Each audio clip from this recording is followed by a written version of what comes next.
என்னன்னு தெரியல, சண்டே தான் சிக்கன் மட்டன் எல்லாம் வந்து ஃபுல் கட்டினேன். ஆனால் இன்னைக்கு ரொம்ப கிரேவிங்ஸாக இருந்தது, ஏதாவது நான்வெஜ் ஐட்டம் சாப்பிட்ணும் அப்படின்னு சொல்லிட்டு. ஆல்ரெடி வீட்டில் வந்து எக் இருக்குது, ஆனால் ஏதாவது சிக்கன் மட்டன் அந்த மாதிரி சீ ஃபுட் ஐட்டம்ஸ் வந்து சாப்பிட்ணும் அப்படிங்கிற மாதிரி இருந்தது.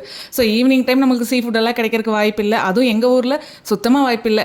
நம்மளுக்கு எனி டைம் சீப் அண்ட் பெஸ்ட்டாக கிடைக்கிறது வந்து சிக்கன் தான். ஸோ சிக்கன் ஒரு 1/2 kg போய் எடுத்துகிட்டு வந்துட்டேன். நான் வந்து பள்ளிப்பாளையம் சிக்கன் செய்யலாம் அப்படிங்கிற மாதிரி தான் பிளான் பண்ணியிருந்தேன். ஆனால் நம்ம 3 பேர் சாப்பிட்ணும்ல, அதனால கொஞ்சம் கிரேவி மாதிரி ரெடி பண்ணலாம்னு சொல்லிட்டு பள்ளிப்பாளையம் சிக்கன் கிரேவி தான் வந்து ரெடி பண்ணியிருந்தேன். இந்த பள்ளிப்பாளையம் சிக்கனில் பார்த்தீங்கன்னா தேங்காயை வந்து நீட்டமாக கட் பண்ணி போடுவாங்க லாஸ்ட்டில்.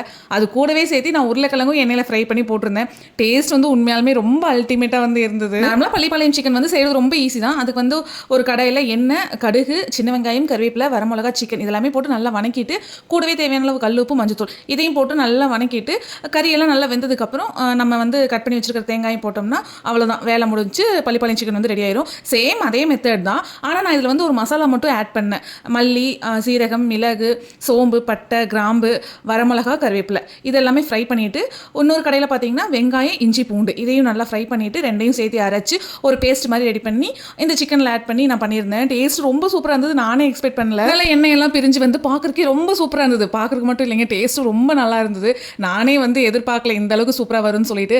நான் வந்து ஏதோ ஓன் ரெசிபி மாதிரி ஏதோ ட்ரை பண்ணலாம் அப்படின்னு சொல்லிட்டு தான் பண்ணினேன். ஆனால் ரொம்பவே சூப்பராக வந்து டர்ன் அவுட் ஆயிருந்தது. கூடவே ஆம்லேட்டும் ரெடி பண்ணியிருந்தேன். அந்த ஆம்லேட், உருளைக்கிழங்கு, தேங்காய், சிக்கன், ரைஸ் எல்லாம் வச்சு ஒரு வாய் எடுத்து சாப்பிடும்போது அவ்வளோ சூப்பராக இருந்தது. வீடியோ எடிட் பண்ணவே ரொம்ப டெம்டிங் ஆயிடுச்சு. ஏன்னா அந்த அளவுக்கு டேஸ்ட் நல்லா இருந்தது. இதோட ரெசிபி வேணா சொல்லுங்கள், இதே மாதிரி இன்னொரு ஷார்ட்ஸில் நான் வந்து ஷேர் பண்ணுறேன்.